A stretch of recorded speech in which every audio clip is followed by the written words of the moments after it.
সোনার হরিণ হয়ে গেছে এখন তেল। মহাখালী থেকে ঠেলতে ঠেলতে ঠেলতে ঠেলতে এই পর্যন্ত আসছে। সারাদিন তো তেল নিতেই চলে গেল আমার, সে সরকারকে পরে পরে চুপ করে থাকে নাকি? প্রতিদিনই তো হচ্ছে এরকম, গতকালকে হচ্ছে আজকে হচ্ছে, প্রতিদিন বাদ নাই যে একদিনও।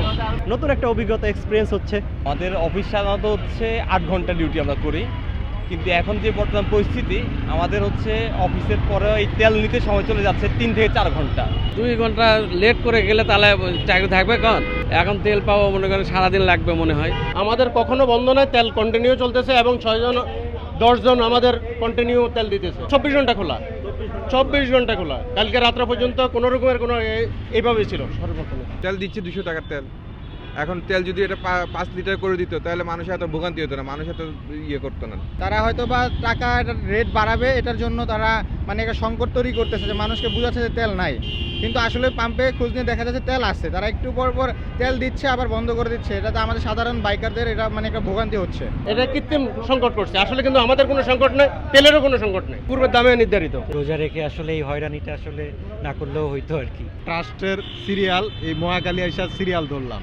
পাম্প হয়েছে তেজগাঁ বিজয় সরণির সিগন্যালের আগে, প্রধানমন্ত্রী কার্যালয়ের পরে।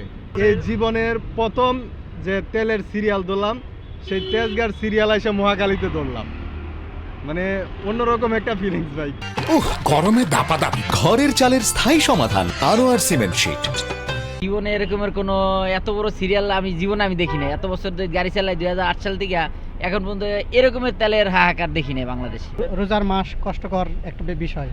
যে হয়রানি হইতেছি, এই যে আপনার অকটেন পেট্রোলের জন্য, ডিজেলে ঠিকই তেল পাই, কিন্তু পাম্পগুলো বন্ধ রাখছে কেন? আমাদের একটাই দাবি সাধারণ মানুষের। যে সিরিয়াল আছে 4-5 ঘন্টা সময় চলে যায়। আমার জন্য আমার ইয়েতে আমি পাইনি, আজকে প্রথম।